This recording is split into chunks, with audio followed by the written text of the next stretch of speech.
Welcome to this week's episode of the Indy and Doctor podcast. I am here with a special guest. Her name is Harleen Nottay. Is that how you say it, Harleen? Your surname? Yeah, Harleen Nottay, yeah. Me.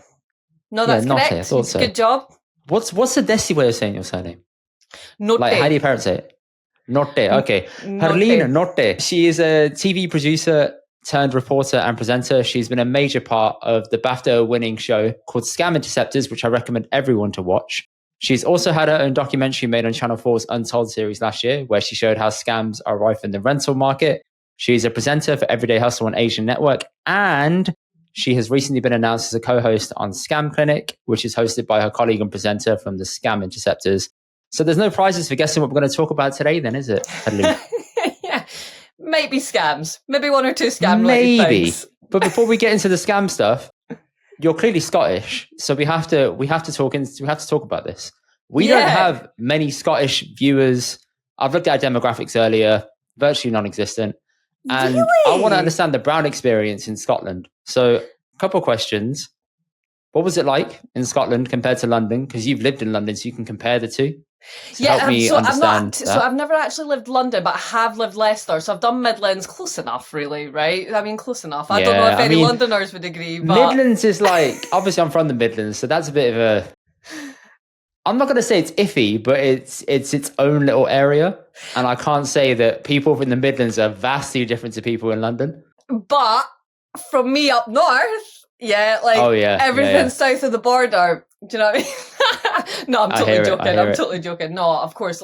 So growing up in Scotland, particularly where I'm from like a little suburb area on the outskirts of Edinburgh where there weren't a lot of Asians, there weren't a lot of brown people generally. So I found it really quite hard being a brown girl growing up. You know, I rejected my culture quite a lot. Our culture, I rejected the language. It's only in my 20s that I came back round to really making an effort to speak Punjabi consciously.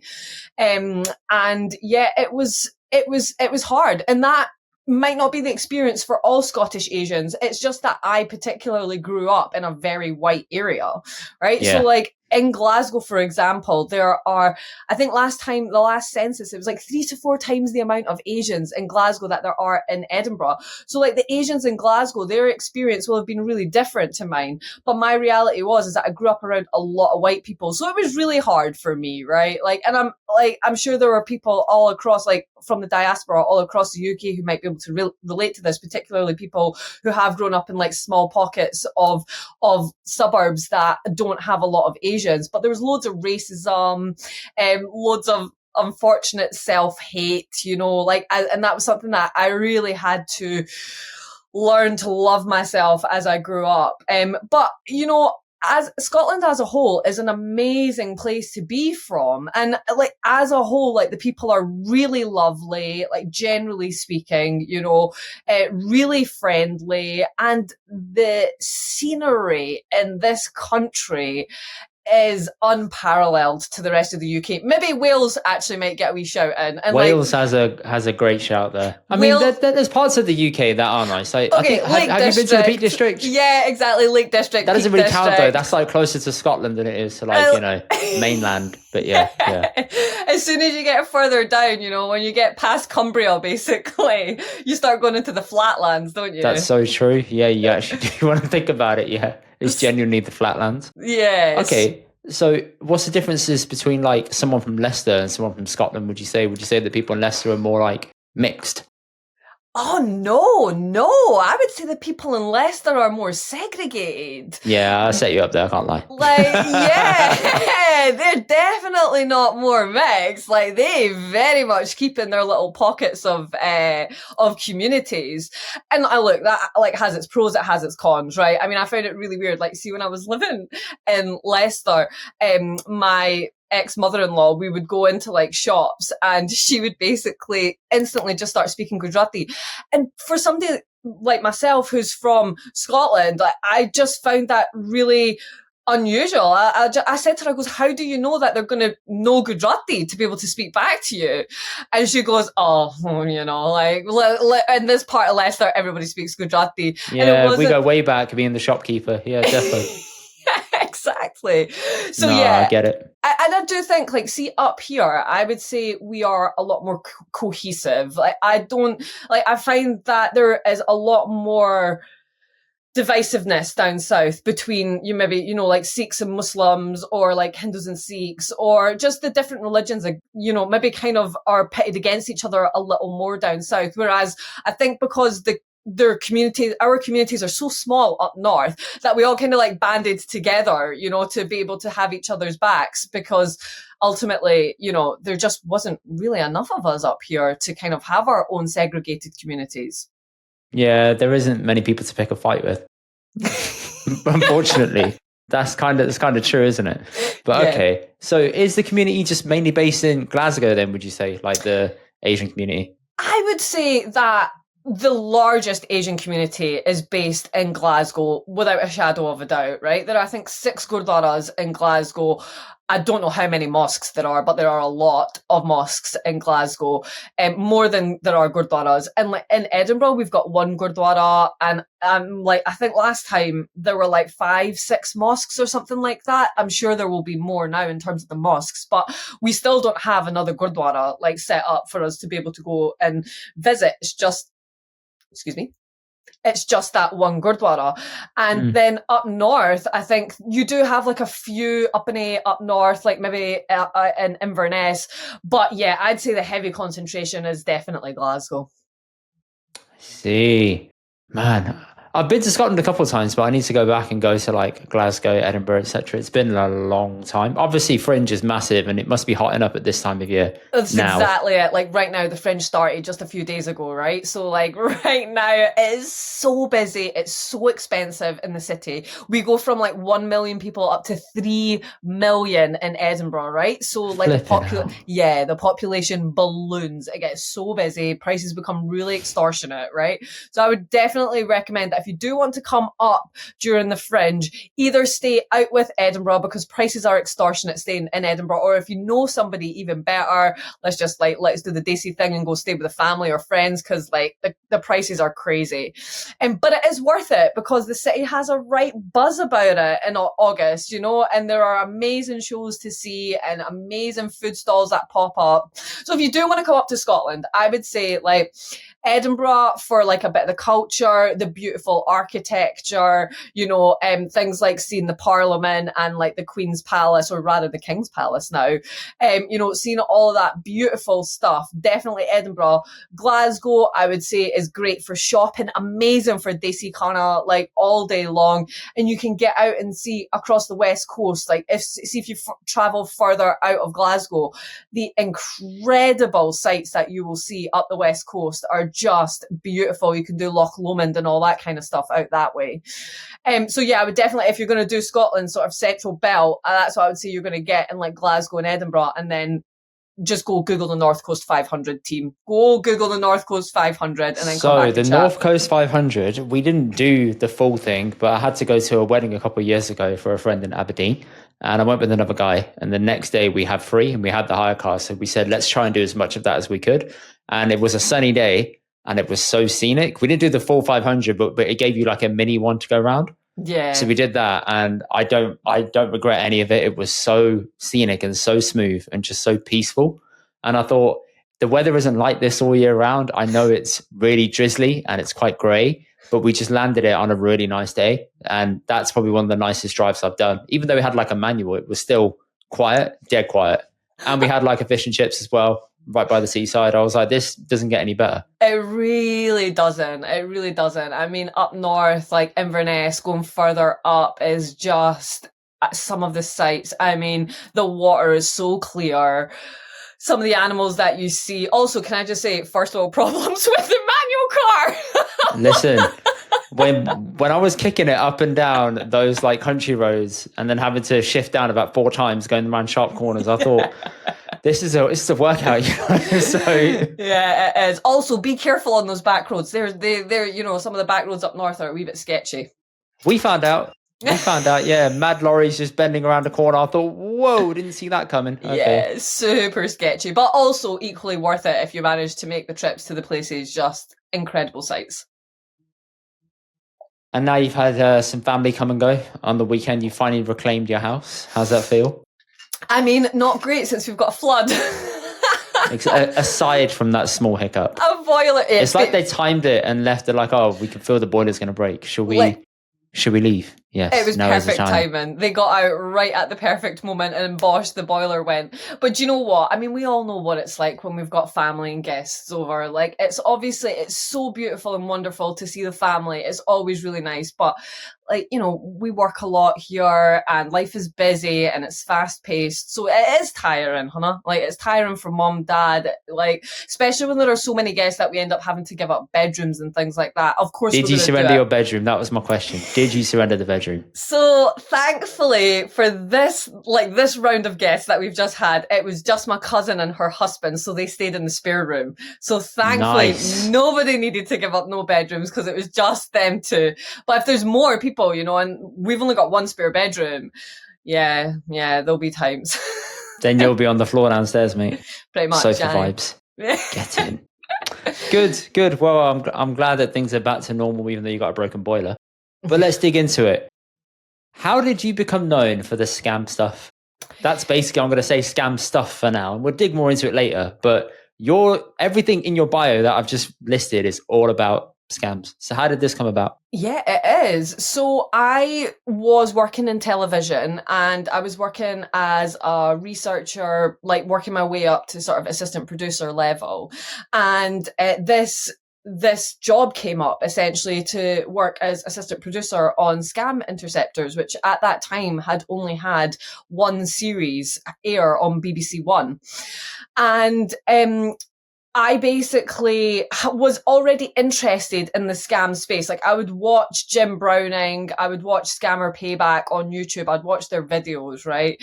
And they were so interesting. It was so interesting watching them basically turn the tables on the scammers. So that was basically how I ended up getting involved with it, because the job came around, I got recommended for it. And then I ended up finding myself on this show where we work with an ethical hacker who gives us access to these scam call centers. We then monitor the scam call centers and stop people from getting scammed in real time.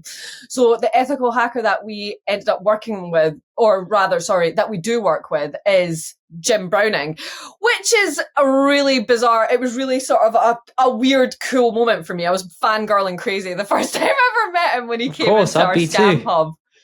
Yeah, it was really cool, especially because he always keeps his face covered, right? So like, I felt like I was getting this real I felt like I was getting this real insider's behind the scenes look as to like who he was, right? Because I just even got to see his face. So I ended up working on the series over a few years, and just from the level of access that we had and to the types of scams that we were coming across and the interactions we were having with scammers, I just became so immersed in this world that essentially I without even knowing how it happened, I found myself being a bit of a sort of like scam expert go-to person within the television world. And from there, it just kind of has grown arms and legs. And now, like, sometimes I'll present segments for like BBC One's Morning Live, where I'll like do segments on scams. And you know, I do Scam Clinic with Nick Stapleton, our presenter on Scam Interceptors, and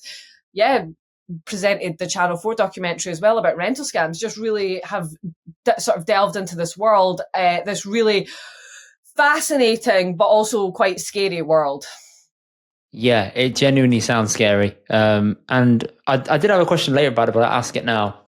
What do you think the mental appeal of scams is to people that are consuming that kind of content? Obviously, you've got people like CoffeeZilla that are doing so well, and they've made an entire YouTube living off it by exposing scams, putting together elaborate stories, trying to show how they expose the scam, trying to show levels of problems in crypto, problems in just generic scams, mainly crypto now because it's so popular with running up a meme coin and then just dumping it, and everybody's left holding on to a worthless coin. I feel like there's a massive trend going in that direction now where people are exposing it because it's becoming more and more popular. Why do you think people enjoy the scam aspect or scam content so much? So I think that people enjoy it for like multiple reasons, right? Like one of the reasons initially straight off the bat is it's like super educational. So it's really about understanding in this extremely fast paced world how things are moving, right? And if you are aware of the scams that are around and are prevalent at that time, you can not only help to safeguard yourself, you can safeguard the people around you. So one, I think educational piece is really quite an important factor. But also, I think people just love to see justice, right? We love to see people getting a little bit of the medicine that they have been, we love to see people getting a bit of a taste of their own medicine, don't we? Essentially. So I just think that it's an educational thing, and it's really taps into something quite primal, watching somebody who has been abusing others get a bit of their own medicine, really. It is quite sweet and satisfying, but not every episode ends that way, right? Sometimes it is, we didn't make it in time, like you guys have shown on Scam Interceptors. Do you know what? I'm really proud of the fact that it is a very rare occasion that we will not help somebody. I mean, we are in a really strong position now with, for example, Scam Interceptors, where we have a ground team as well, right? So in the later series, we will send out our ground teams that are based around like Manchester, Yorkshire area and like sort of London surrounding areas, right? And they will go out and they will do the groundwork for when we can't get on the phone to people. So I think there's maybe only been once where we've not been able to get somebody and save them immediately on that sort of like initial instance. So I'm really proud of that. But even still, it is really, really tense when we are in that scam hub, and we are like chasing somebody down. Like it's like fighting the scammer, and this person is stuck in the middle and they don't know who to believe because they've got two random people that have contacted them out of the blue claiming that their story is the right story and that they need to believe them. And the other person is the scammer because the scammers will claim that we're the scammers, right? It's this mad battle between the scammers and us. So it is really intense. Like you're on this emotional roller coaster. And, I'm happy to say, like I said, that we have managed to save a lot of people, but I mean, it's like, the volume that we're dealing with is insane. Like I cannot explain to you the amount of phone calls that are being made into the UK every single day. It is staggering because the level of access that we have, like we will have access every year. We come back and we come back with more and more access. Jim just provides us with more and more access every single time. So like for series 1 and 2, we maybe had access to 2 call centers. For the last series, we were monitoring 6 call centers at once. Each of these call centers, generally speaking, are making around 100,000 calls a day. Like think of the volume of that. And that is us getting a tiny peek into what is actually going on, right? Because we are monitoring this tiny little sector in this tiny little place in India, right? We're not monitoring the entire country, and that's just India. That's not to take in like parts of West Africa that have got problems, parts of China, and like other places in Asia, Georgia, Dubai, like all these other places that are also massively suffering from these scam conglomerates. It's insane. So yeah, like there's a huge volume of the scam stuff going on, and it's really quite scary. Fucking hell. We'll come on to stats later because I do want to know how things have increased over time and where it's becoming worse and worse. But I was digging into not your IMBD, but I've had to Google your name. And then as I Googled your name, I found out that you worked on Traitors. I did, yeah. Yeah, I did. How was that? It was amazing. Like it was an incredible experience. So I'd done 2 roles, so before we actually got into filming, I worked as a casting editor. So what I would do is the casting team would do all of the obviously the research into the potential players, and I would cut together all of their videos to send off to the execs, and then they would then whittle down who they wanted to obviously be on screen. And then when it came to the actual shoot itself, I worked on the welfare team, and that was to ensure the welfare of all the contestants that managed to make it into the game.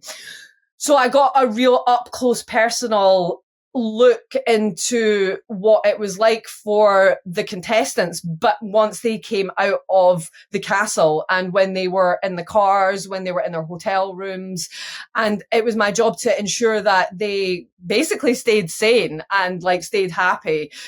It was very, very, very interesting to be a part of this huge psychological experiment, this massive psychological game. It was quite addictive to work on and to see firsthand. Is it exhausting to be on that set? Because they finish late at night, they wake up early in the morning, and it's a constant rinse and repeat cycle. And you've got to be there at someone's beck and call.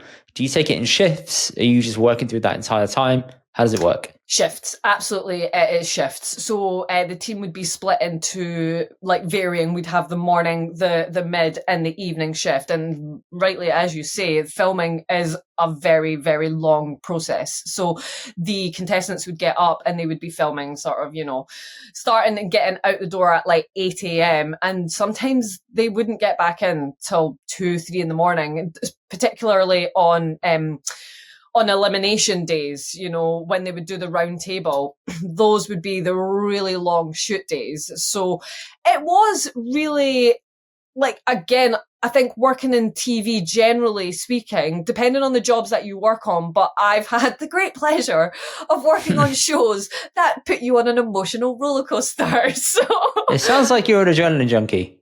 Yeah, maybe a smidge. Do you enjoy being on like a roller coaster at a theme park? You're like, every ride I gotta hit it. I gotta hit it like hard. I used to as a kid, but I tell you what, I think my prefrontal cortex developed as an adult, and I started to recognize that making that decision is actually quite risky. Plus, Final Destination didn't really help us millennials, did it? No, it didn't. That show, that film, I've never actually watched one, but I've seen I know the premise, and I've seen a few scenes, and I think I wouldn't really enjoy that. But all of a sudden, I've noticed myself enjoying anxiety-driven shows like Squid Game, like The Bear. All the great shows just have that level of just that soft hum of anxiety in the background just there. And then they ratchet it up, and then they bring it back down just a little bit. Then, it's back up. And even in normal scenes where you expected something to happen, you're like, can I just have a break? My wife will say to me, why are you doing this to yourself? And I said, I don't know why, but I love watching shows like this. I can't just watch a boring, lovey-dovey thing. It has to have like real grit in it. It's emotionally addictive. The roller coasters are emotionally addictive. I think because I get a lot of that in my day job, right? Like, I'm really not interested in Squid Game. Like, I tried to watch series 1. I just never really got into it. It's just not really my bag. So see, like, a lot of the stuff that I do in my spare time is very much about grounding, right? So it's like meditation, it's like podcasts and ebooks. And I actually haven't watched a series in ages because it's like life is just so busy, right? And I would actually love to have the time to sit down and watch a series right now. When you're working in TV, do you tend to avoid TV shows because you know so much of what goes into it? You're like, can I really be bothered? Yes. Yes. I knew it was that. Yeah, I mean, it's like anything, right? If you know the magic, like, it ruins the magic. So a lot of TV people can't sit and watch a TV program anymore because their brain will be like, well, how did they film this? Or I know how they shot that, or I know the little secret right there, and da-da-da-da-da. So it's like you can't really fully immerse yourself into the world that they're trying to create for you. But that's why I loved working on the Traitors, actually, because it was a genuinely immersive experience, even as a crew member. I cannot explain the excitement that was in the welfare office the night of the final round table for the people that weren't working, they came into the office, even though they were off shift. We had a full team in there. We were watching. It was electric. So exciting. So, do you know what else was actually really fun is see when it was airing for everybody else, people would be like trying to get all the little secrets and you'd just be like, I can't tell you anything. So that was also kind of fun as well. I quite liked having like the information, but not sharing it.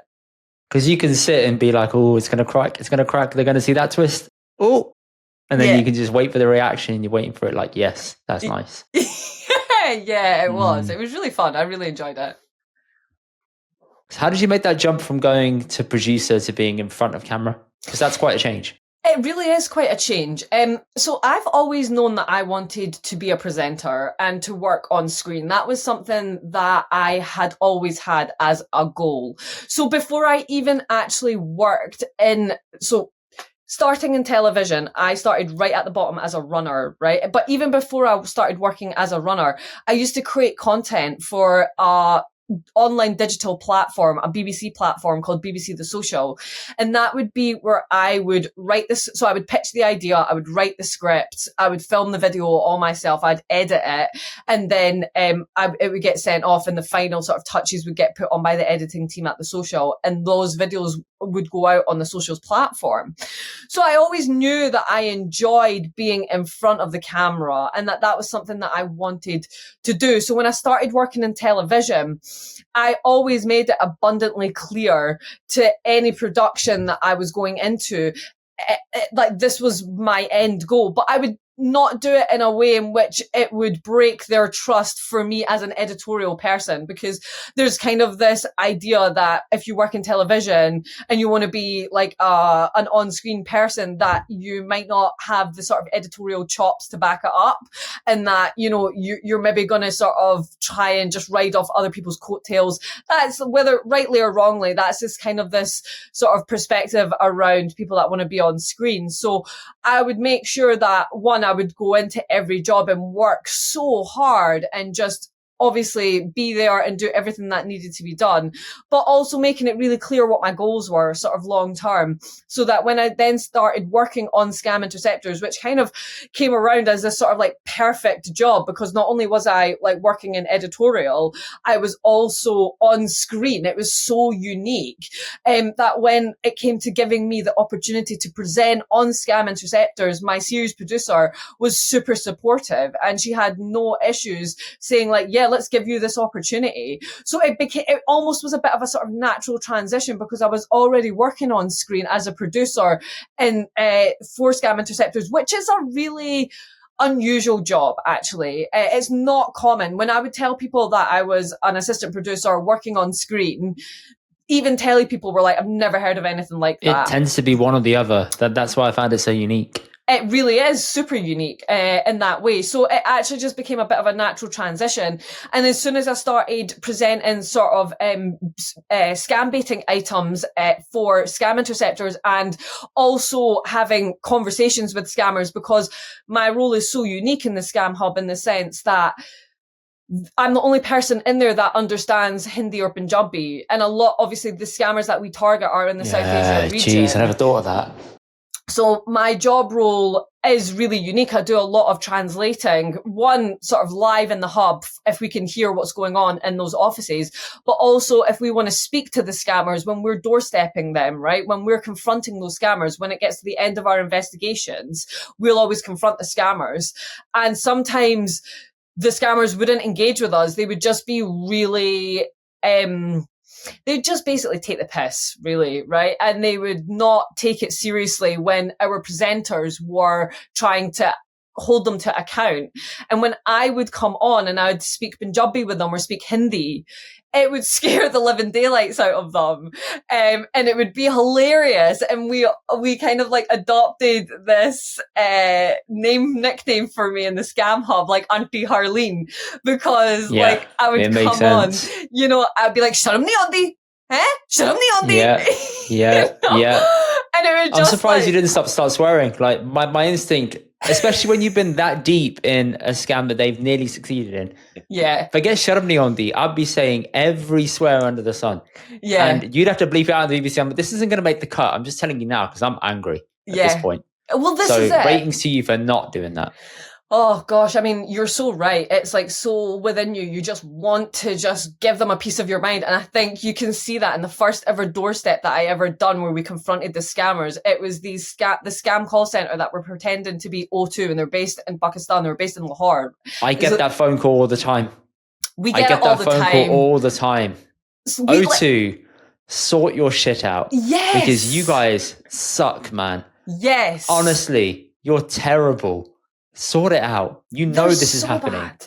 100%. And they're still using this really outdated system where they send you a one-time passcode and then the scammer uses that one-time passcode to reset your password for your account. And then they get into the account and start ordering stuff.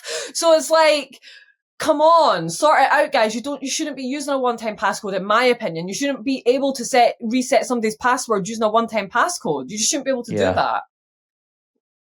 So yeah, it was when I'd done that doorstep that you can really hear the anger in my voice where I was like speaking to that scammer and my serious producer, because here in the way we work TV in the UK, right? Like journalists don't really shout, they question, right? And they question with a sort of calmness. So I remember the next time I'd done a doorstep, it was like going into it with a sort of calm, collected mindset. But interestingly, when that doorstep went online onto the BBC webpage, the comments from Upney were, why is she being so nice to the scammer? Why isn't she calling the scammer out? Like, why is she speaking to the scammer with so much kindness in her voice? Yeah, it's true. You needed to channel like an inner beating, basically. Right. It's like channeling the inner beating up on our side, and then like the Western journalist. But I need to also be a journalist, so I can't go full hell for leather. Maybe that'll be some behind the scenes stuff that someone will see, but I can't put that on the BBC, right? Basically. Yeah, I get it. And how did you get from Scam Interceptors to making your own documentary on Channel 4 on Untold? So I was really lucky that I say lucky, but equally unlucky because I got scammed in this area. So I had been scammed back when I was at uni in a rental capacity. They pretended that this property existed when it just didn't. And because of my personal link to that story at Channel 4, they didn't know that at the time. They reached out to me because they wanted me to potentially present the documentary. And when they heard I had firsthand experience with regards to this, they were just like, yeah, you're the perfect person for it, essentially. So they reached out to me after having seen my work on Scam Interceptors, and then it just kind of snowballed from there. And now I'm kind of working with Channel 4 on a few other ideas.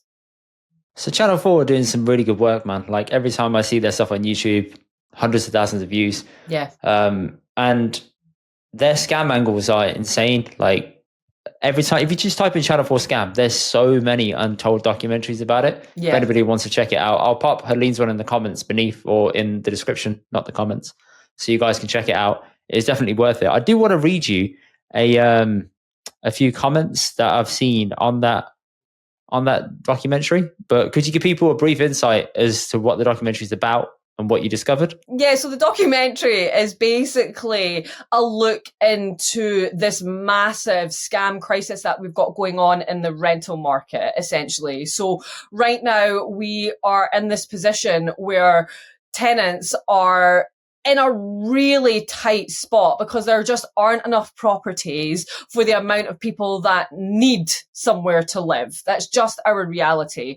So scammers are exploiting this, and they are putting up listings for properties that aren't even in the UK. They're putting up listings that are for properties that don't exist, period. And there are some very sophisticated scams going on, to the point where sometimes these scammers will even rent out Airbnbs and see prospective tenants around that Airbnb to then ask them to put up maybe 6 months up front and say, so one of the girls that I interviewed on the documentary, she lost £8,000, and that was exactly what had happened to her. There was an Airbnb that had been rented. She went and visited it. She thought, this is an amazing property. I really want it. It's perfectly placed, etc. And if you think about, right, say if they just had 6 people round that day, right, and she charged them they charged them each person 8K. That's them instantly within one day made 40K off of one Airbnb rental. It's crazy. They had very, very convincing contracts, PDFs. They were using Adobe Sign. It's all very, very convincing, and it's gotten quite sophisticated compared to the rental scam that I fell victim to. Fucking hell. Advanced levels, man. Because also with that, you have to balance it with having an Airbnb that you've rented out to obviously show to other people.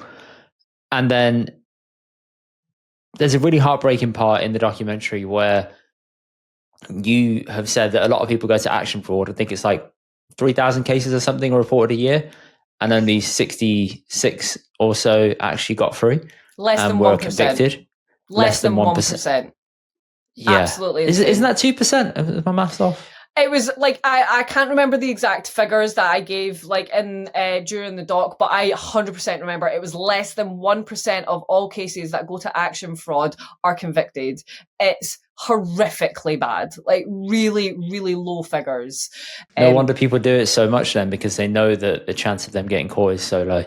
Right? Like if you were to go and like rob somebody's house, what would happen to you? There would be some sort of investigation. There would be some sort of comeuppance, and the level of information that Anna had, and that we also managed to obtain alongside the information she already had.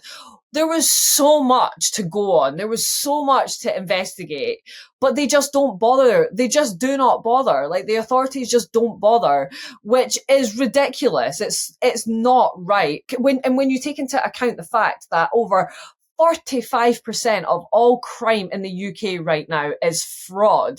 And that's for people that are actually reporting it. I think the number is actually way higher, because if you think about the amount of people that don't even report their fraud to the police or to action fraud because they go straight to the banks and then they get their money back. So they're like, well, what's the point in even reporting it, right? So I think the numbers are actually really skewed. But what we do know for sure, a minimum 45% of all crime in the UK is now fraud. That's mad.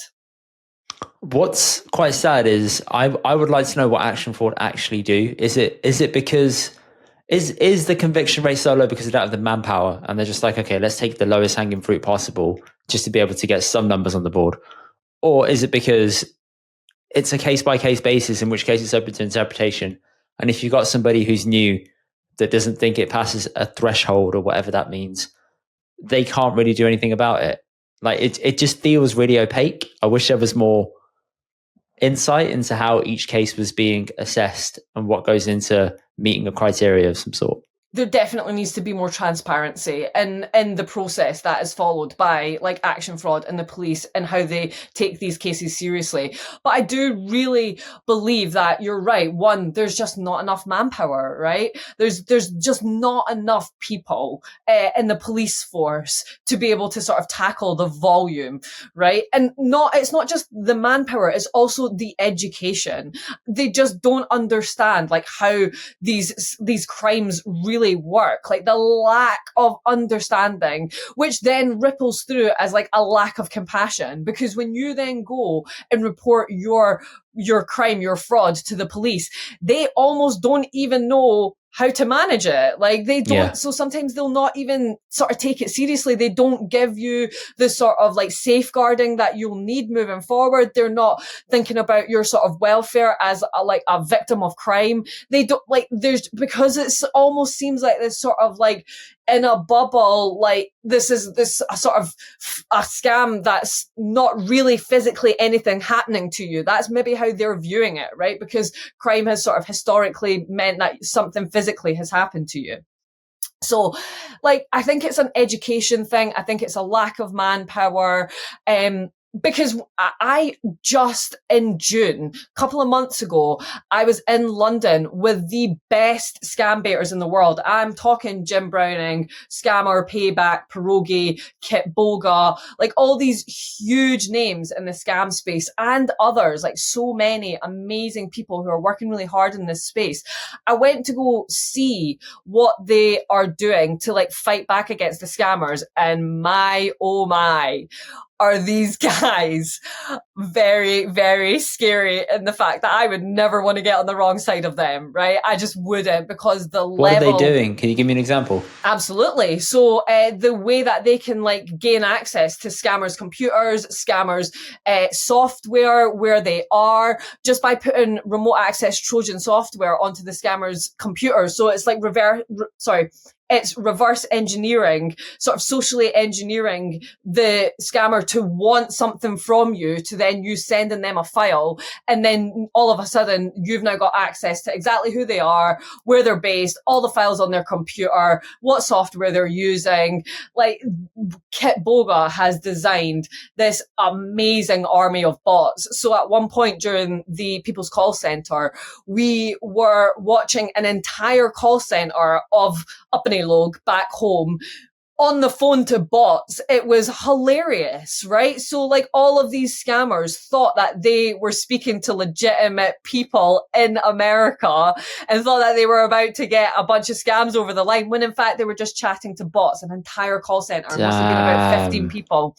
Amazing stuff to see, right?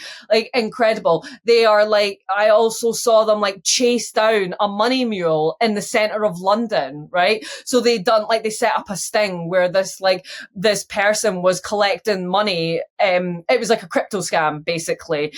And they were like collecting the cash in person. And it turned out the money mule essentially was part of a scam group. It's wild. You should go and have a look at the People's Call Centre on YouTube and all of their accounts. Like this was like Trilogy Media.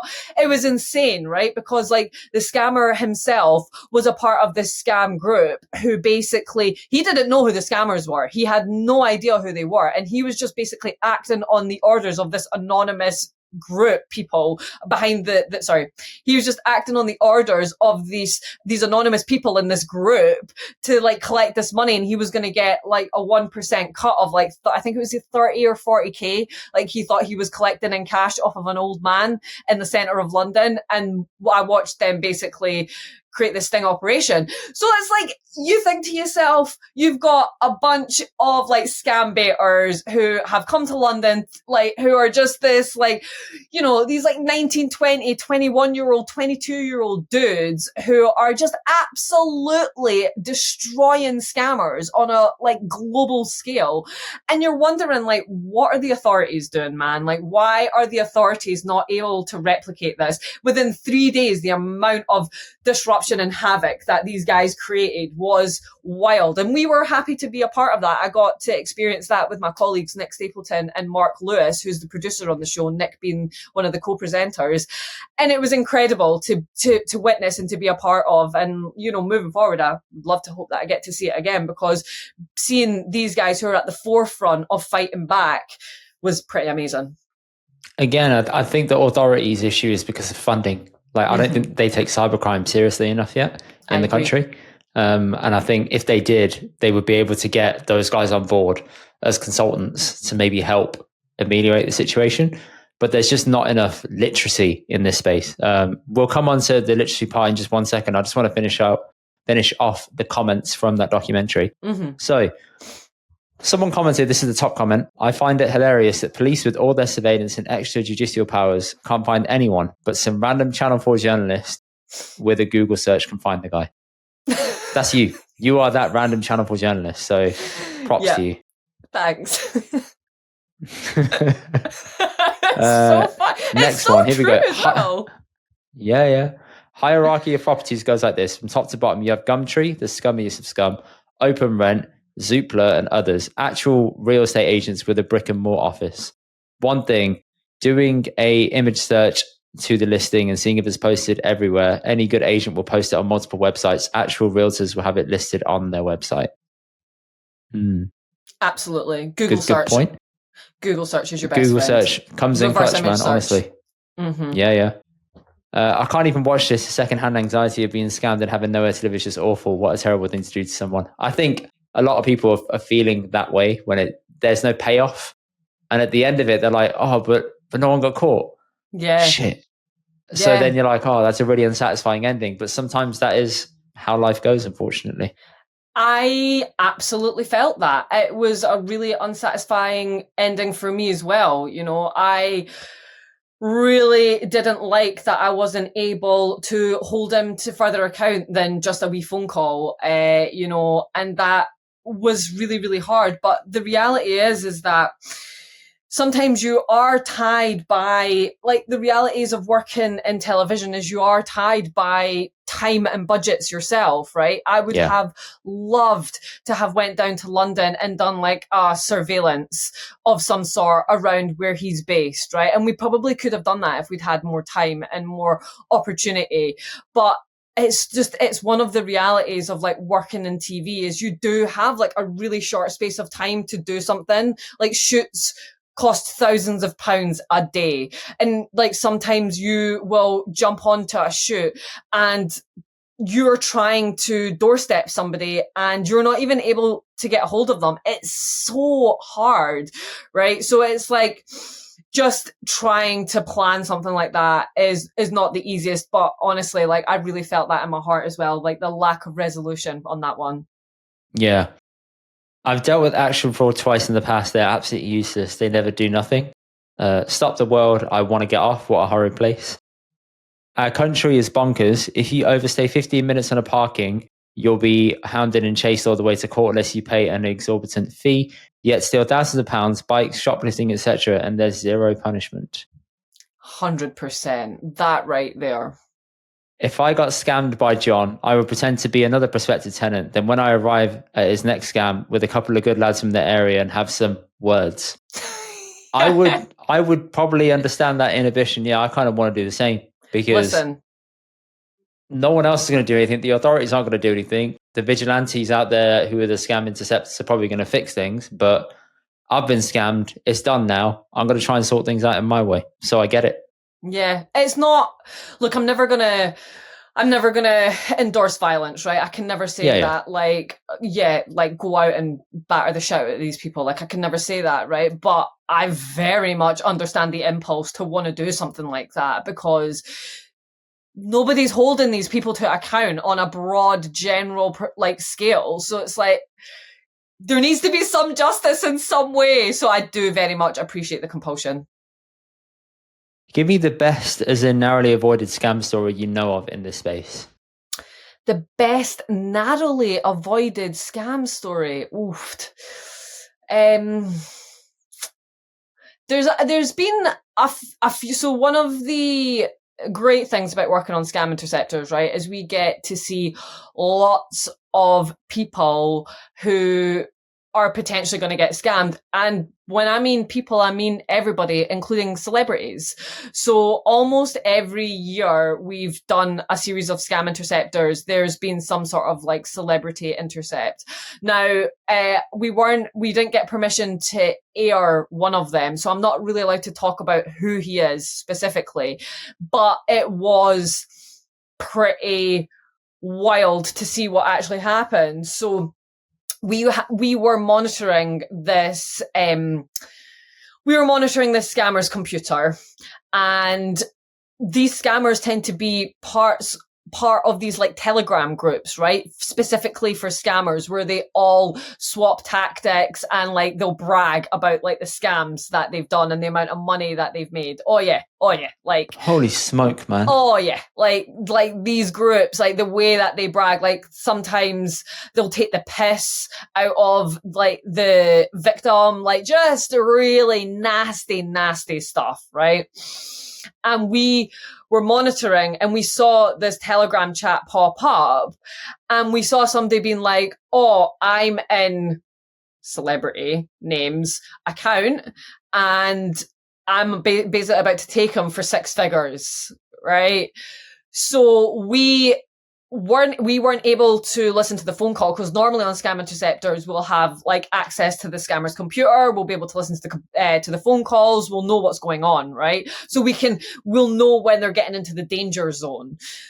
But with this, it was just like a random Telegram message that popped up in the corner of the scammer's computer. So we then went on like a massive like hunt together as a team, basically a bunch of tele people, and we had to use our telecontacts to get through to his agent, essentially, and tell his agent, listen, he's getting scammed right now for 6 figures. And it turned out what he had done is he'd answered the phone call. The person had said that they were from the bank. His father deals with a lot of his online banking, so he handed the phone straight over to his father. So his father was basically the one that was actually getting scammed on his behalf. So we then very luckily managed to get a hold of them in time and stop that from going ahead. But yeah, like 6 figures would have been gone straight out of that celeb's account if we hadn't been there to stop that from happening. And is that celeb's name ever going to be revealed, or is that going to be kept private? It will never be revealed. They did not give permission, so we are not allowed to reveal it. But it was like, what I can say is it was a young man who is very well popular, who's been on a very popular ITV series himself. Very, very, very well-known young man within, especially sort of like, Gen Z generation. Everybody would know this guy. So he's young enough, like, that people would say, well, how did somebody like he get scammed? But it just goes to show that it doesn't matter how old you are. If they catch you on the wrong day for you, but the right day for them, anything can happen. And I'm going to ask now, right? What's the worst scam story you know of that was successful? So I would probably have to say, again, it was like another 6-figure like crypto scam, and unfortunately we had somebody get in contact with us. We get a lot of emails in the Scam Interceptors inbox, as I'm sure you can appreciate, but there was one that we came across where the guy had lost 6 figures in a crypto scam and was basically like losing his house and like losing everything.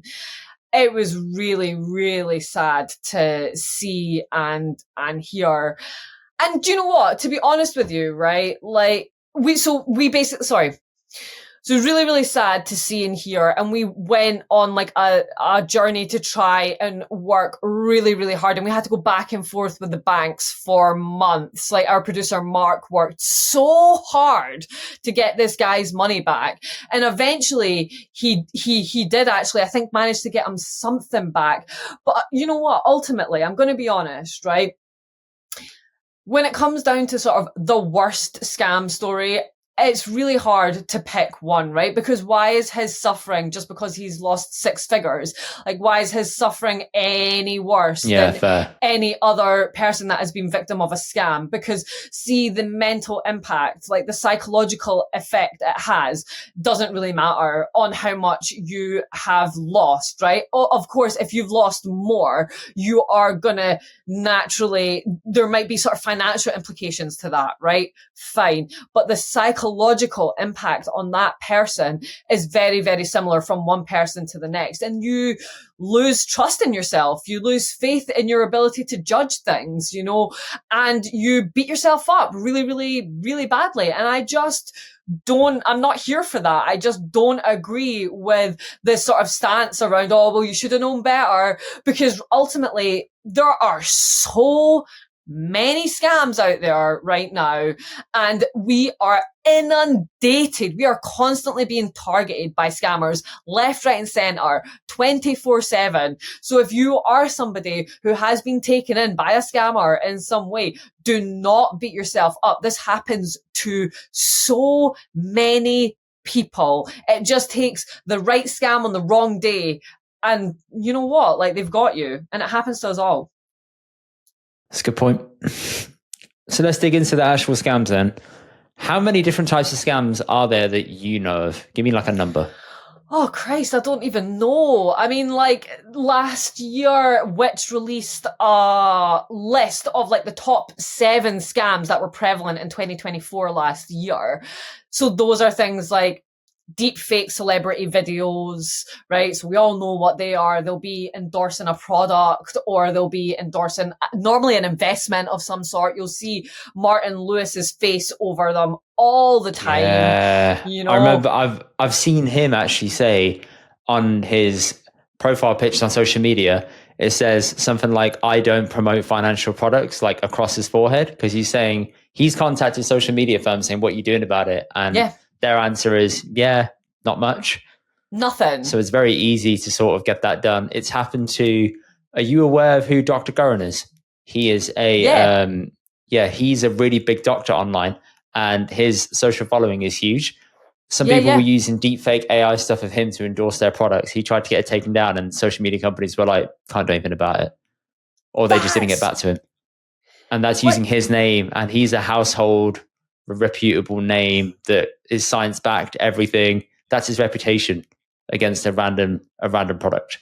I have got such a bugbear with social media companies. Meta is absolutely ridiculous. Meta is taking money from these scammers. So these scammers are running ads on Facebook, right? Meta are literally making money out of scammers. They're running ads on Facebook so that you are then seeing this sponsored ad coming up in your feed, and it's like Martin Lewis or it's Dr. Curran, and they're obviously promoting whatever they're promoting. You then click onto it, and you're then getting fished. All your financial, your personal information is getting taken, and then the scammers are phoning you up for some fake investment in some fake product.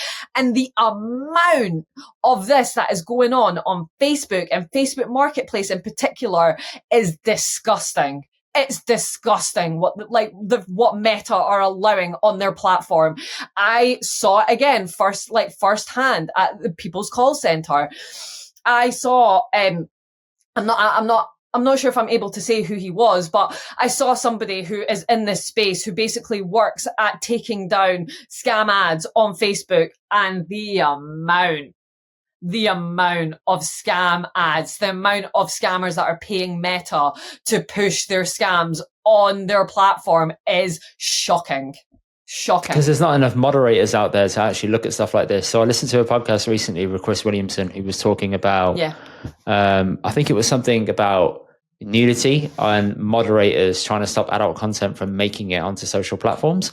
And what somebody was discussing is essentially, there's people out there that are moderators that have signed up to that job, but there's not enough of them. And what they've seen, some of the most graphic things ever, where they'll be woken up in the middle of the night thinking, oh my God, I let that image slip, it will come back to haunt them. Like, they get bad PTSD. Yeah. So they physically can't get enough moderators in to clear out the content that is being put onto the platform. And that's a real problem that social media companies are saying, like, oh, we can fix by AI. Respectfully, if you hit the report button on something, it doesn't necessarily take it down. No. And I know friends that have had that they've had their Instagram accounts deleted, then they've contacted someone at Instagram and they've reinstated it. So it's not a consistent thing. It just depends on who you know and if you can get something sorted or not. Again, absolutely. Showing a flaw in the system. Absolutely. It's shocking. It's shocking what is allowed to fly over the platform and what actually gets taken down, you know. I personally have reported so many scam adverts. I've reported so many, on Instagram and stuff. I just find it really distasteful when people are putting adult content on platforms like that. So I've reported, basically, sometimes I'll see sort of, this might be a controversial one, right? But sometimes I'll see sort of like only fangirls, and they'll be putting up content where it's almost like it's like very sexual. It's so bad. I just don't like it, right? So I'll report stuff like that. It doesn't get taken down. It does not get taken down. So many things I've reported and none of them have got taken down, whether it's a scam advert, whether it's like sexually explicit content.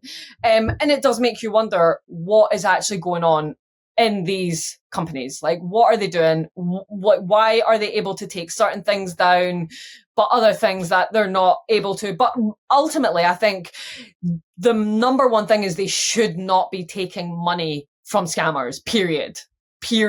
They should not be taking money and allowing scam adverts on their platform. They have a duty of care to the people using their platforms. And right now, like, I know that they're aware of it, but I just don't know if they're doing enough about it. Yeah.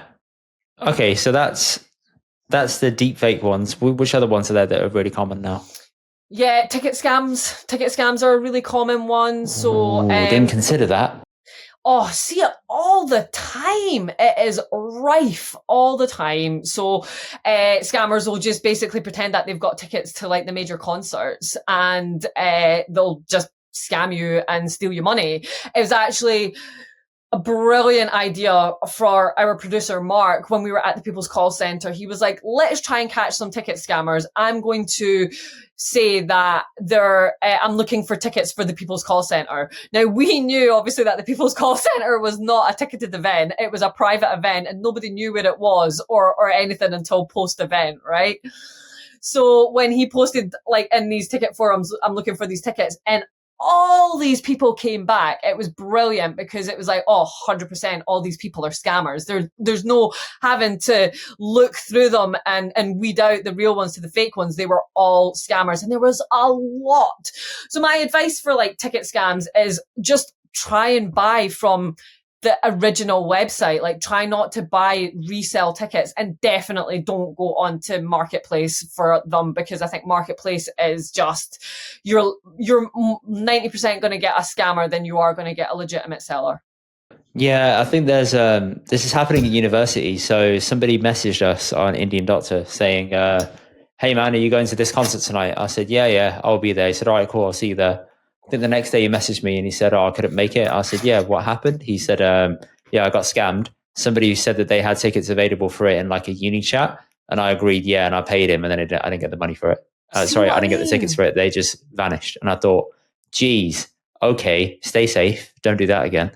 So just little things like that. And I think that was for Diljit Dogar and Orjar tickets. I can't remember which one, but that happened at like a university basic level. So it's happening to like uni kids.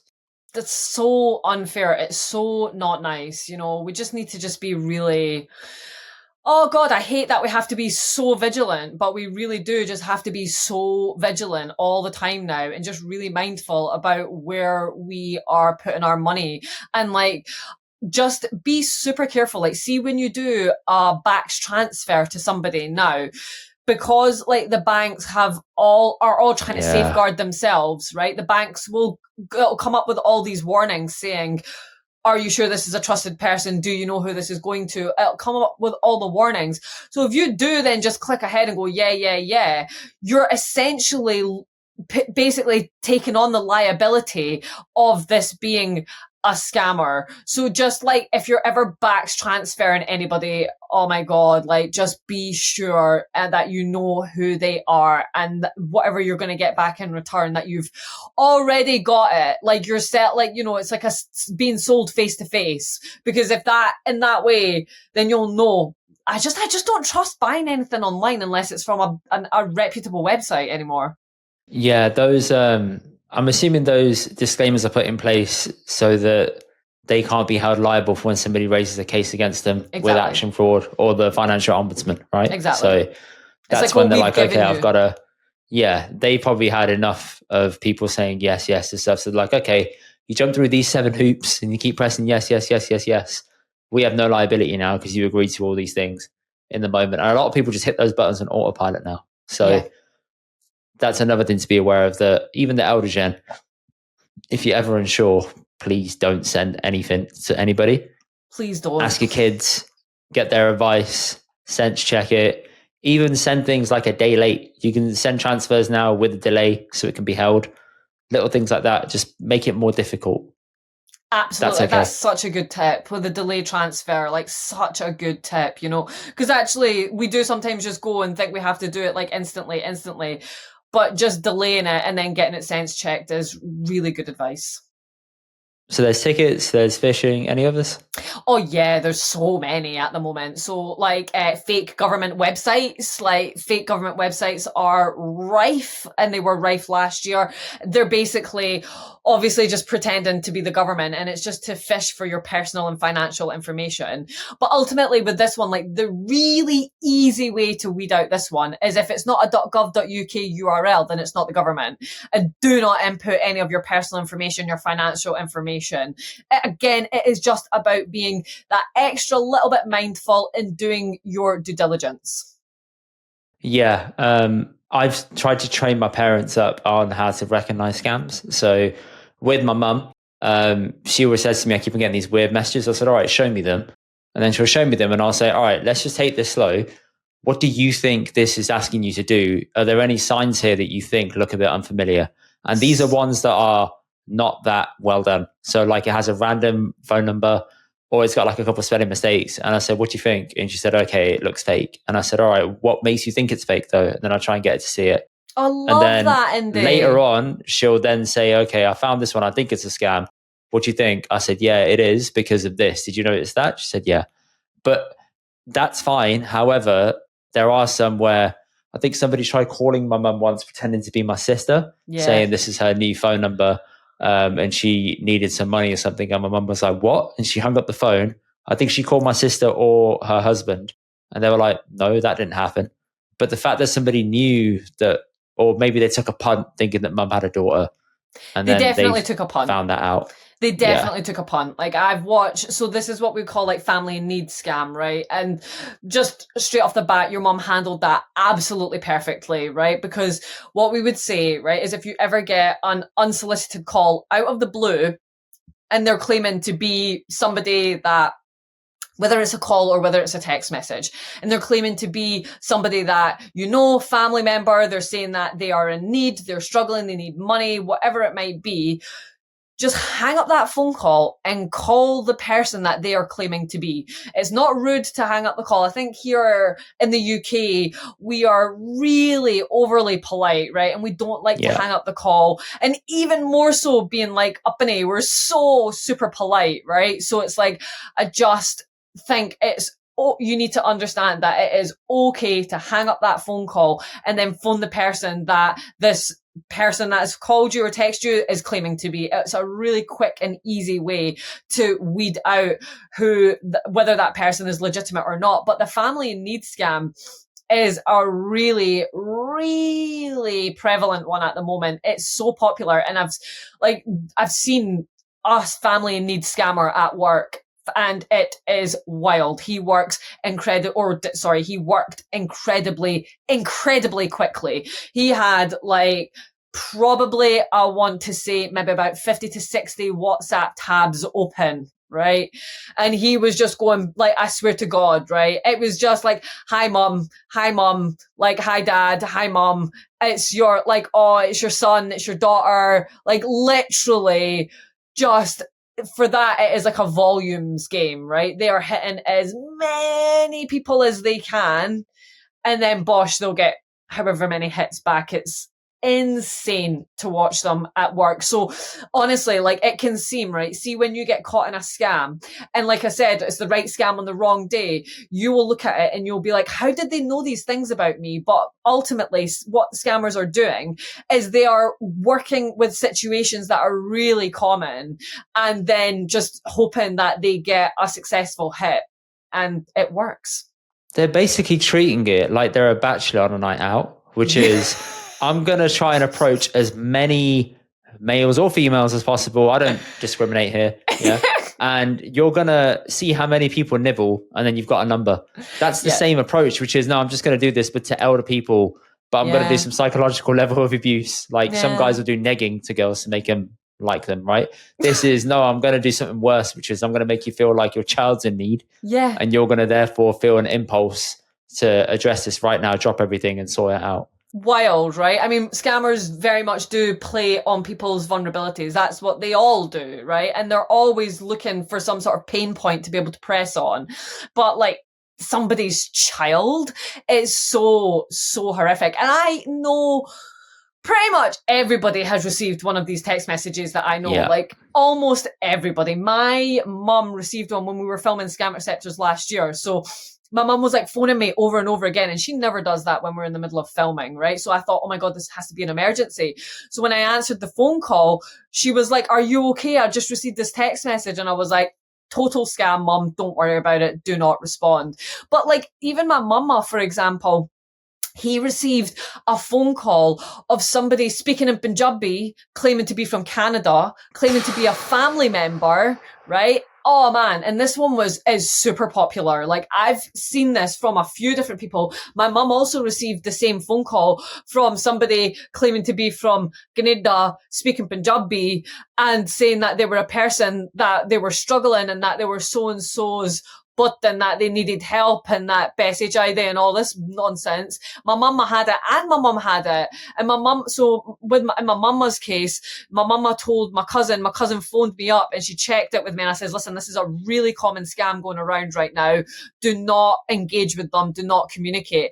And when mum received it, she's obviously, she was aware, like my mum is like super on guard with anything now because of obviously the work that I do. But when that person called up, she was like, you're whose child? Like, what are you talking about? So yeah, like it's the scammers do not discriminate and they will try and use any tactic that they can.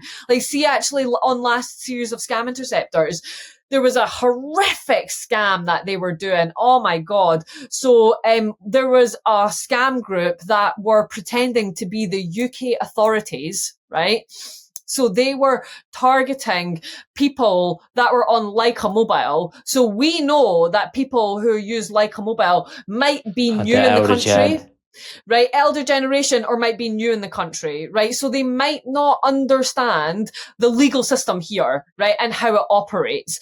And what these scammers were doing, they were so slick. They were calling up people on Leica Mobile, and they were claiming that that person, and it doesn't even make sense, but they were claiming that that person's national insurance number had been compromised and had been used in some sort of like drug crime, and that this person, and that the money in the money in their bank accounts had to be verified and had to be proven that it hadn't been taken using illegal gains, basically.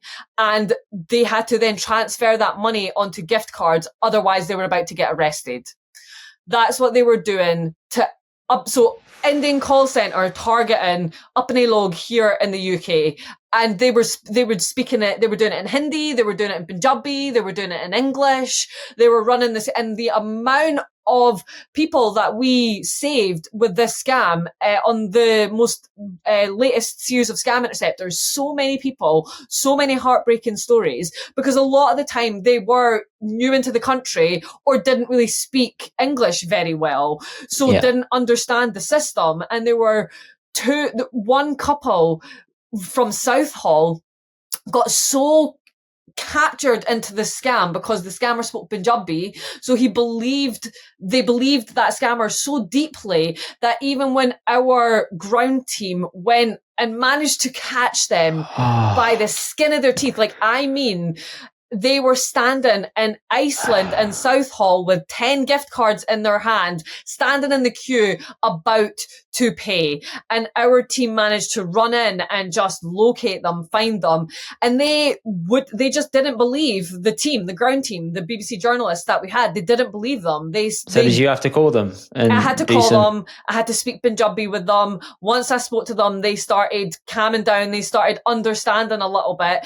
And then we took them to the police station, and the police explained to them fully what was going on, and that they had been basically the target of a really disgusting, nasty scam where they pretend that they're the police. And they even do this really fucked up shit, right, where they will use like radio, like police radio sounds. So like they'll on the phone, the person will be like listening to the scammer and they'll hear like a police radio in the background. It's obviously just noises they've stolen from YouTube, but it's just to make it sound more convincing. Can you imagine the fear of not being able to speak the language in the country that you're in properly? You've not long moved there and you think you're about to get arrested and get done for some sort of fraud or drug crime. It's crazy. Yeah, especially with the way that people have been towards migrants in the UK now. Exactly. They're probably already, their backs are up. They're like, oh shit, this is, they're coming for me. Exactly. Horrible stuff. All right. What are your tips for the elder generation of noticing a scam? Give me like a quick fire checklist. Okay, right. Stop, take a breath, right? That's the first thing, because what a scammer is going to do is they're going to put pressure on you, right? And that's going to impact how you're feeling. You're going to start to feel nervous. So stop, take a deep breath and just listen to what the person on the other side is saying. Be aware of unsolicited phone calls coming through. It's okay to hang up the call, right? If they say that they're a relative, hang up and phone them directly.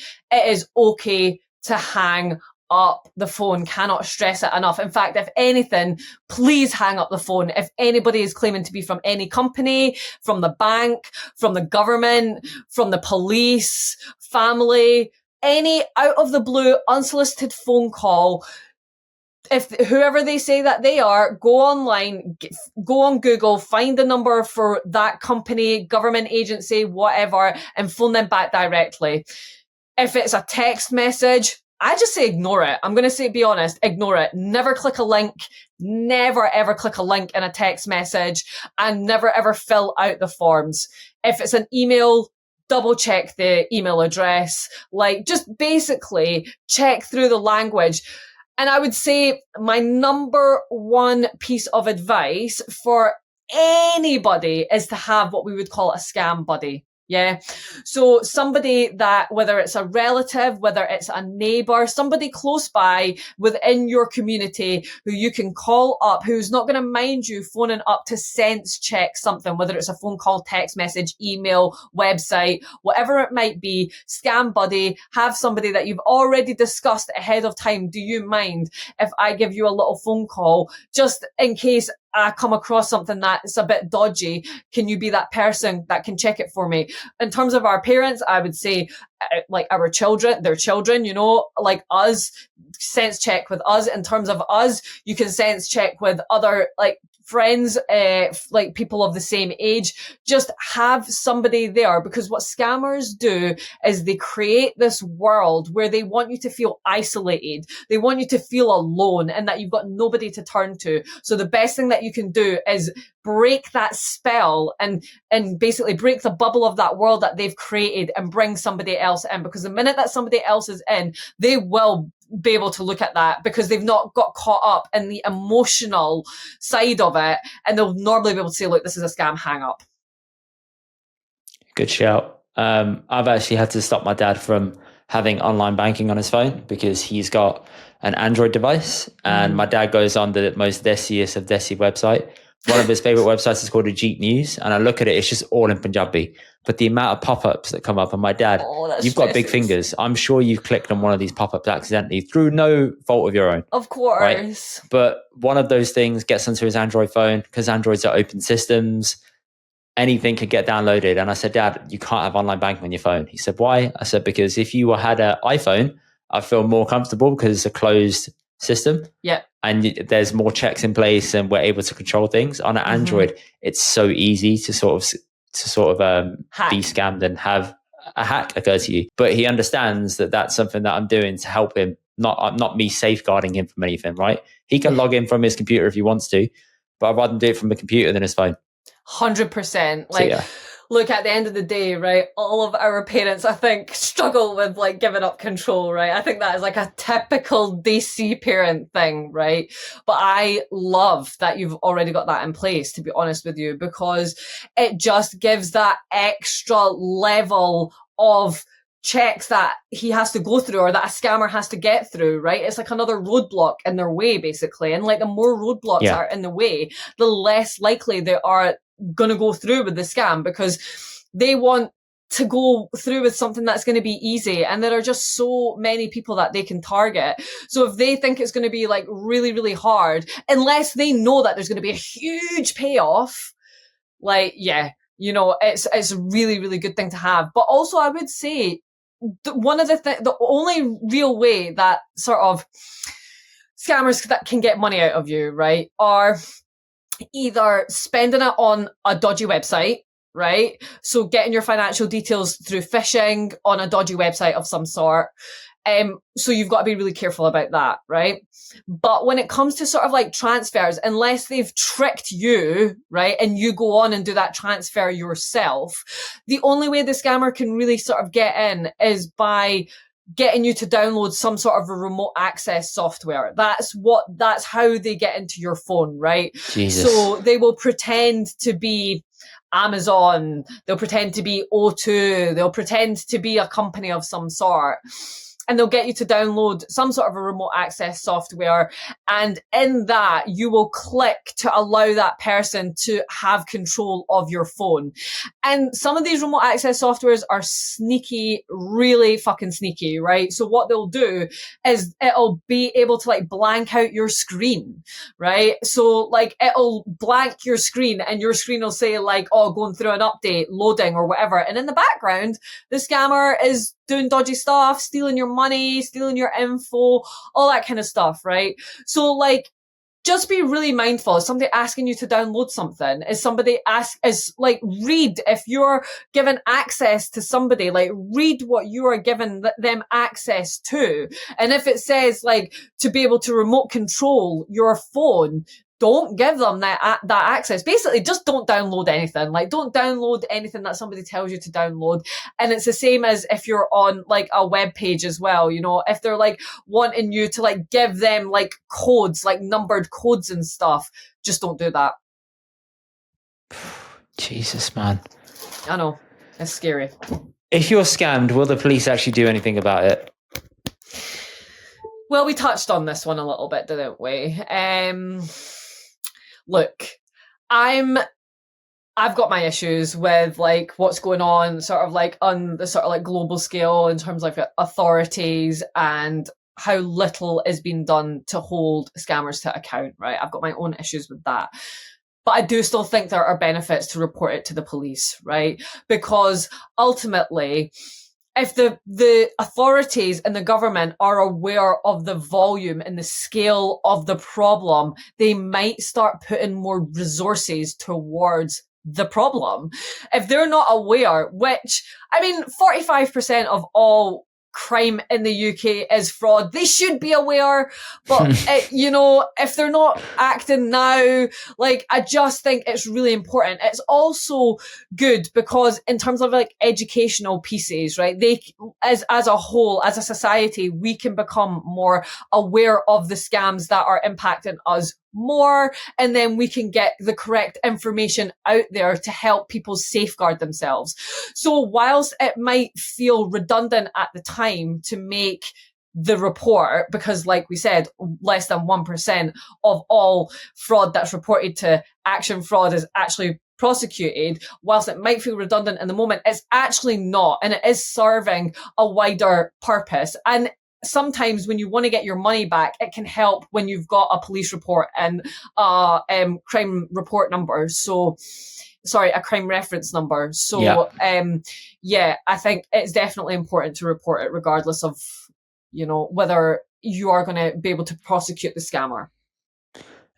Is there a growing trend amongst a certain demographic of people being scammed year on year, or is it all just going up across every single metric? I mean, it's kind of going up across every single metric, but there are, like, the reality is that the people that are more online or less knowledgeable are the ones that are more at risk, right? So that is the younger generation because of the amount of time that they are spending online. Scammers are getting really sophisticated and they're figuring out ways to scam younger generation, right? So that's putting the people that are online most at risk. And then we've got the older generation who don't necessarily have the correct knowledge and information, like technologically, to be able to safeguard themselves, who are equally at risk, and who also might have some sort of like neurological disorder, which very much puts them at risk, you know. And we've seen that time and time again on Scam Interceptors. People with Alzheimer's and dementia getting targeted over and over again. You can almost hear the pound signs in the scammer's eyes when they recognize that the person that is on the other side has got some sort of neurological disorder. It's disgusting. So it's really, really, really awful to see and hear. So yeah, I would say overall, like generally, we as a whole, as a society, are very much being targeted more, and we need to be really careful. But if you're online more, or if you're not sort of like technologically savvy, you are more at risk. It's quite a sobering conversation, this, I can't lie. Yeah, all right, let me just flip it. Let's look at those that are doing the scamming. Why do you think they're actually doing it to people? Christ, I think that is like such a deep question in itself, right? We could probably do a whole podcast episode on that alone, right? But more often than not, right, a lot of these scammers are based in countries where there aren't a lot of job opportunities. And unfortunately, the space, excuse me. Sorry? Unfortunately, the space has become really, really difficult, right? Because you've got all these telecommunications companies who outsourced their telecommunications to countries like India, right? And then when they got bad feedback from customers, they whipped all of that out of those countries. So you left all this infrastructure in places like India for call centers, and all these English-speaking young people with no jobs. And what happened is these big, massive crime bosses just came in and just like scooped it up and was like, yeah, we can do this. So like for India, you've got all these young English-speaking, very well-educated people who don't have really sort of job opportunities to kind of for the skill set that they have, and they've got families that they need to feed. And it seems that from what I've seen, a lot of them will think that our banks will pay us back, right? So it's like, oh, you guys have got like banks, you guys have got insurance, you guys have got that. And it's like, no, that's just not true. So that is like the case for India. And I think similar arguments can be made for places like, you know, West Africa and like Dubai and whatnot. It's just people who are out here struggling, who don't have opportunities, and who look to people in the West and think you guys have got it made, and that basically the banks are going to refund you everything anyway. So what harm are we really doing? That is kind of like this perspective. And for the scammers that are based here in the UK, I think like the issue is that we can all attest to the dire economical state of this country, right? And like how hard it is to get on the property ladder, how hard it is even just to rent these days, right? To sort of further your life and to have the same sort of like standard of living that our parents and our grandparents had. It's getting harder and harder year on year. And I just don't think the traditional routes to wealth really exist anymore, like here in the UK. And I think it's not just lads, but I have seen sort of like overwhelming majority of like young guys, particularly in the UK, but it's not just guys. But these young people who are seeing this way to like make this quick, easy buck, and like nobody's gonna like really pull them up for it. There's no like sort of like police to stop them from doing it. They're like, well, what's stopping us? And they're living these flashy ass lifestyles. Because this is actually safer to do than petty crime on the street. Because petty crime on the street, you might get somebody push back or bite back, or a member of the public might intervene. If you can scam, it's easier for you to access people en masse in the UK that are vulnerable. And you just think, you know what? If I have to screw over a pensioner, fine. They've had their time. This is my time. Exactly.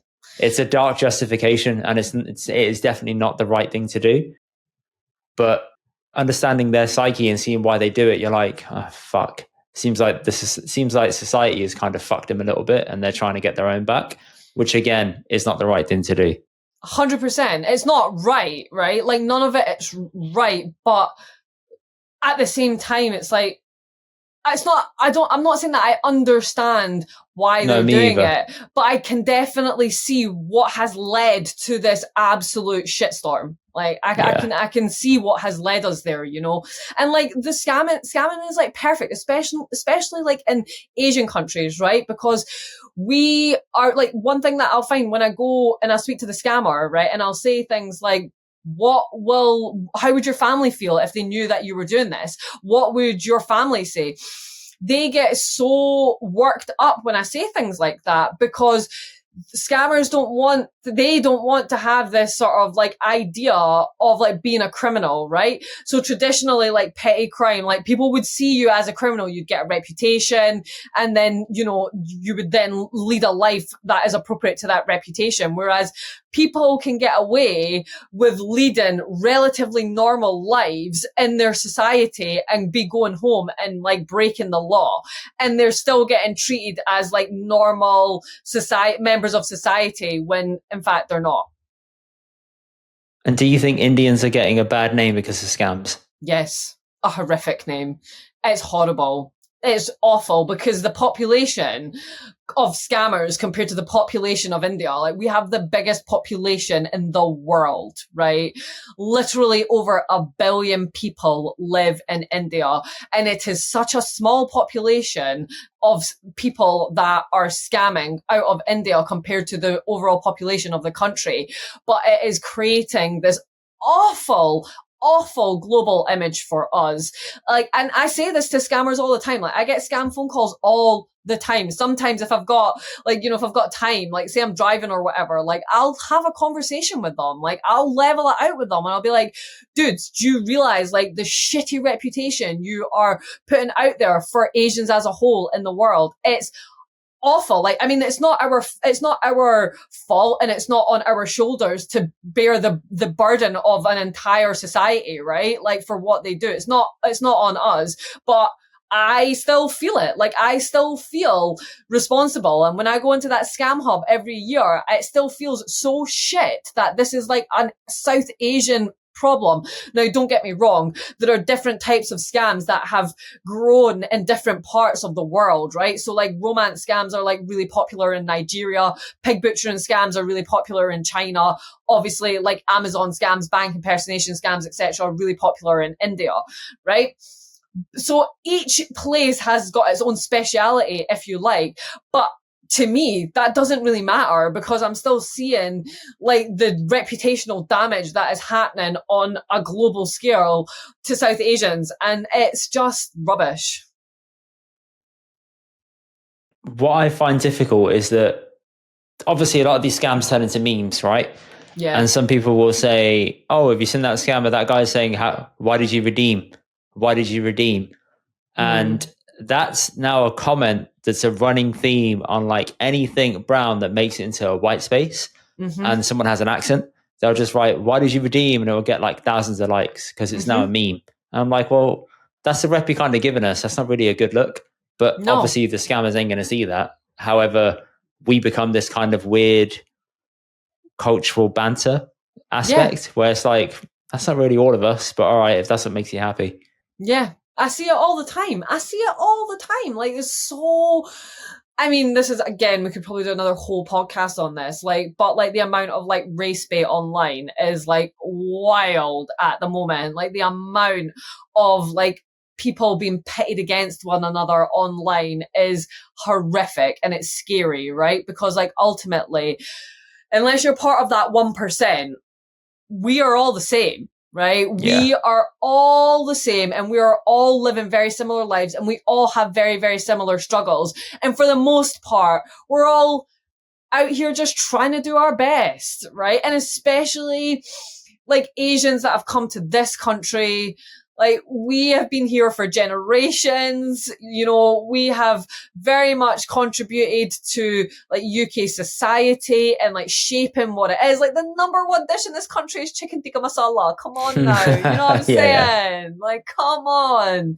Like, we like are part of UK culture. So it feels like we are regressing at the moment in our attitudes to one another's, like in terms of race. It's really not nice to see. Yeah, I'm noticing that more on socials as well. Last question, because in the interest of time, I think it's probably good to wrap it up. Mm-hmm. Do scammers in international countries ever tend to get brought to justice?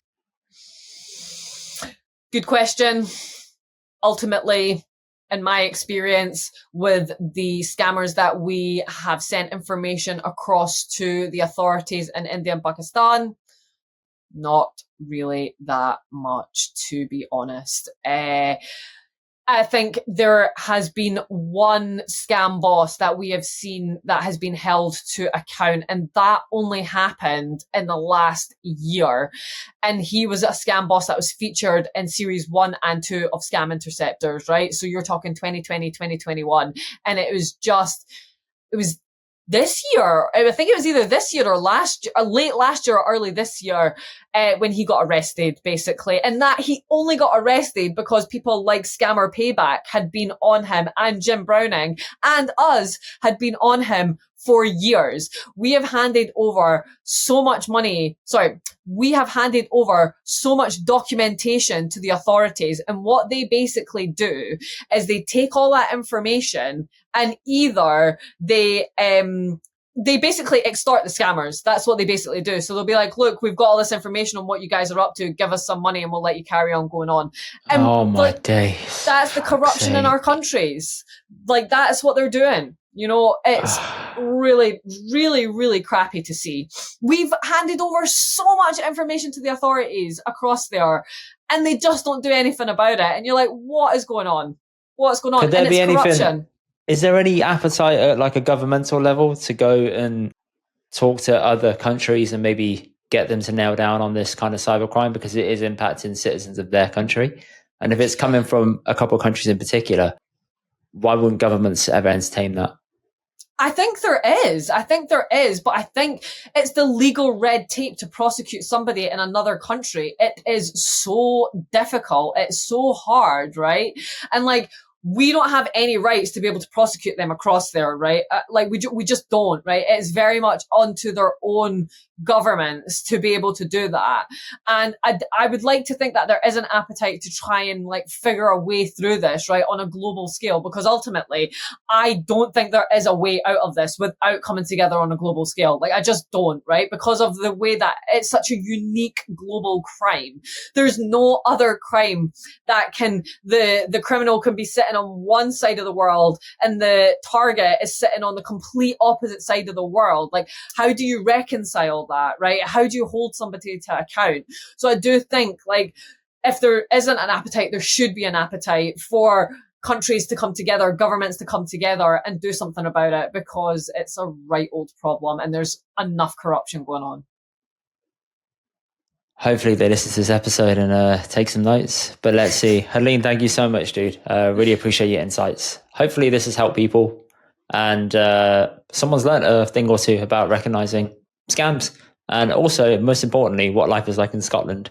Can you tell people what's coming up for you in the future, what you've got going on? Yeah, well, first of all, thanks so much for having me on, right?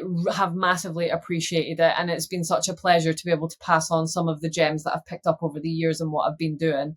Moving forward, like presenting the Everyday Hustle. We've got the new series of Scam Interceptors that's going to be coming out around October. We'll have 10 episodes that will be dropping then. We'll also be going back into filming the next series of Scam Interceptors also around October. So we'll have 10 episodes dropping, and we'll also be in filming for the new series as well, and just continuing to keep up the good fight. So chugging away at it, and yeah, absolute pleasure to come on and chat to you about all this stuff, because it's no worries important at all, man. Stuff. It's weird how we came across you. So full transparency, I think it was somebody, I watched your documentary anyway, because I watch everything Channel 4 related on YouTube. It's like background TV. Saw it, I thought, oh cool, someone brand the space, nice. Didn't bother to follow up and see where you were. And then I think one of our friends, I think it was Jussa, he posted you winning a BAFTA on his story. And I was like, wait, I recognize her. She did Scam Interceptors. And then found your profile and then messaged you and asked you to come on. So things work out in a small little world. Big up Jussa for posting that. Big up Jussa for that. Keeps on giving, man. Honestly, that guy. He's such a great guy. Such a great guy. So big up him for posting that. Thanks so much. And listen, thanks for following up. It's been such a pleasure and joy to be able to speak and to move a little bit more into speaking with other South Asians about this, right? Because like overwhelmingly I've been in spaces where it has been non sort of South Asians that I'm talking to about this. So it feels lovely to come into our own community and to chat about it. So thanks so much for having me. No problem. People, we will catch you next week. Bye. Thank you for watching this week's episode of the Indy and Dutch podcast. Please check out the rest of our episodes here. Don't forget to subscribe here, and we will see you guys on the next episode. Goodbye.